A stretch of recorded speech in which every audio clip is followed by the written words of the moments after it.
Imaginez ceci, vous êtes à quelques jours, non, à quelques heures du plus grand moment de votre vie, du plus grand combat de votre vie. Un combat pour le titre UFC, des lumières aveuglantes, une arène bondée, un héritage en jeu, toute votre carrière amenée à ce moment-là. Et puis, votre corps vous lâche. Mais pas dans la cage, pas sous les projecteurs, mais dans une chambre d'hôtel avant même de vous rendre à la pesée. C'est exactement ce qui est arrivé à Arman Tsarukyan lors de l'UFC 311. Une minute, il est la tête d'affiche de l'événement le plus attendu de l'année. La minute d'après, il ne peut même plus marcher. Et juste comme ça, il disparaît de la carte. Pas de ceinture, pas de salaire et peut-être pas de retour rapide. C'est brutal. Mais ce qui est encore plus dingue, ce n'est pas la première fois qu'un tel scénario se produit à l'UFC. Et à chaque fois, les conséquences sont massives. Parfois, ça propulse des carrières. D'autres fois, ça les détruit complètement. Dans cette vidéo, on va plonger dans les histoires les plus folles de retrait de dernière minute à l'UFC. Certains ont conduit à des clashs avec Dana White. D'autres ont transformé des outsiders en légendes. Et croyez-moi, une fois que vous aurez vu ce qui est arrivé aux combattants avant Arman, vous ne verrez plus jamais un retrait de dernière minute de la même façon. Commençons avec Arman Tsarukyan, le cœur de cette histoire.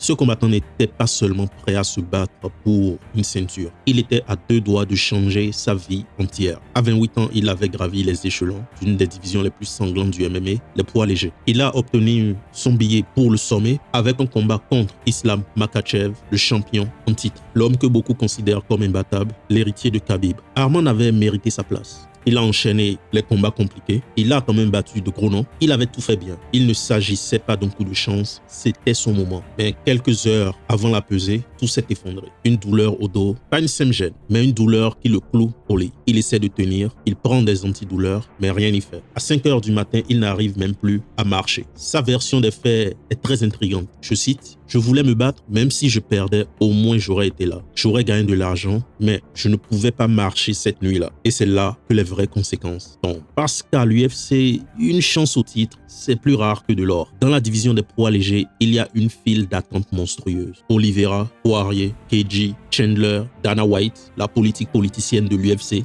Un faux pas et on vous efface de la discussion. Dana White, fidèle à lui-même, ne tourne pas autour du pot. Il a déclaré « Il n'aura pas de chance au titre. Il devra se battre pour regagner sa place. » Aucun cadeau, aucun plan B et Internet a été encore plus impitoyable. Certains fans se demandent si l'histoire est vraie. Est-ce vraiment une blessure? Est-ce qu'il avait des problèmes de sèche de poids? Est-ce qu'il a craqué mentalement? Aucune preuve, mais les doutes circulent et à l'UFC, l'image, c'est une grosse partie du combat. Le plus dur, ce n'est pas d'avoir manqué le combat, c'est d'avoir perdu le momentum, la crédibilité et maintenant, il doit reconstruire tout ça à partir de zéro. Tsarukyan n'est pas un cas isolé. L'UFC est rempli d'histoires où un retrait de dernière minute a tout changé. Certains ont rebondi, mais d'autres se sont perdus. À l'UFC 213, Amanda Nunes, à ce moment championne, était programmée pour affronter Valentina Shevchenko. Mais le jour du combat, elle s'est retirée pour cause de maladie. Bien sûr, Dana White, sans filtre, a déclaré que le retrait d'Amanda Nunes était à 90% mental et uniquement 10% physique. Ce qu'il voulait bien sûr dire, c'est que Amanda Nunes a craqué sous la pression d'affronter l'une des plus grandes combattantes de l'histoire en Valentina Shevchenko. À ce moment, elle a perdu un peu en réputation, mais elle est revenue beaucoup plus forte et elle est même devenue double championne. Plus tard, Dana White déclara beaucoup de bonnes choses sur Amanda Nunes. Quelle leçon pour Arman? La leçon pour Arman ici est que se faire critiquer par Dana White, ce n'est pas la fin. Si tu gagnes derrière, tu peux faire oublier l'UFC. À l'UFC 200, Conor McGregor s'est retiré de la carte, pas pour raison de blessure, mais parce qu'il a tout simplement refusé les obligations médiatiques. Il a tout simplement été retiré de l'événement et il a été remplacé. Mais c'est Conor McGregor. Il est revenu et a vendu des millions de pay-per-view. La leçon ici est que si tu es une méga star, tu as l'immunité médiatique, ce qui n'est pas le cas d'Arman. Juste avant, à l'UFC 199, Chris Weidman a dû se retirer pour raison de blessure. Il a laissé ensuite sa place à Michael Bisping. Résultat, Michael Bisping entre et met KO Luke Rockhold et devient champion. Pendant ce temps, la carrière de Chris Weidman s'est dégradée. Blessure, défaite, malchance. La leçon à en tirer est que à l'UFC, votre retrait peut être l'opportunité de quelqu'un d'autre. Et cette opportunité peut réécrire son histoire tout en interrompant la vôtre. Le retrait de Tsarukyan a ouvert la voie à Moïcano, même si ce dernier a échoué face à Islam Makhachev. À l'UFC 279, Khamzat Chimaev a raté la pesée de façon catastrophique. magnifique. La carte a été entièrement remaniée. Il a battu Kevin Holland, mais son image en a pris un coup. Il est passé de celui qui affronterait n'importe qui, n'importe où, à celui sur lequel on ne peut pas compter.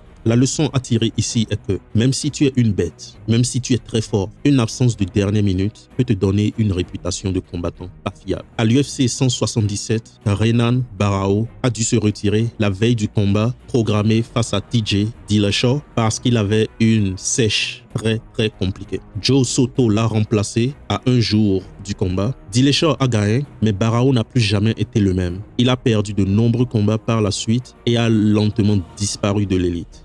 Même si ce n'est pas forcément de la faute de Renan Barão, on a quand même une leçon qu'on peut tirer ici qui est que une mauvaise sèche dans une division qui amène à un retrait d'un combat peut très souvent être précurseur d'une descente aux enfers. À l'UFC 151, John Jones devait se battre contre Dan Henderson. Henderson s'est blessé et Chael Sonnen a proposé de le remplacer en short notice. John Jones a refusé. Dana White a déclaré, je cite, que John Jones était égoïste et décevant. Tout l'événement de l'UFC 151 a été annulé, mais John est revenu, a défendu son titre et a consolidé son héritage controversé. Dans toutes ces histoires, il y a un point commun qui est Dana White. Il ne se contente pas d'organiser des combats. Il écrit l'histoire autour des combattants. Il choisit qui est un héros et qui est un problème. Quand tu sauves une carte, il t'encense. Quand tu annules, même si tu es blessé, il te met en attente. Tsarukyan, il ne l'a pas critiqué, mais il ne l'a pas soutenu non plus. Il a juste dit, il devra regagner sa place. Et ça, dans le langage UFC, c'est comme dire, on passe à autre chose. Prouve que tu mérites encore d'être là. Ce que Tsarukyan doit affronter maintenant, c'est la perception du public. D'un point de vue réputation, il doit se battre contre ces rumeurs qui supposent qu'il n'était pas vraiment blessé ou qu'il a fait semblant de se blesser. D'un point de vue opportunité, il n'aura pas de combat facile. Il va devoir se remettre en danger dans le top 5 ou 10 et cela ne lui garantira même pas un title shot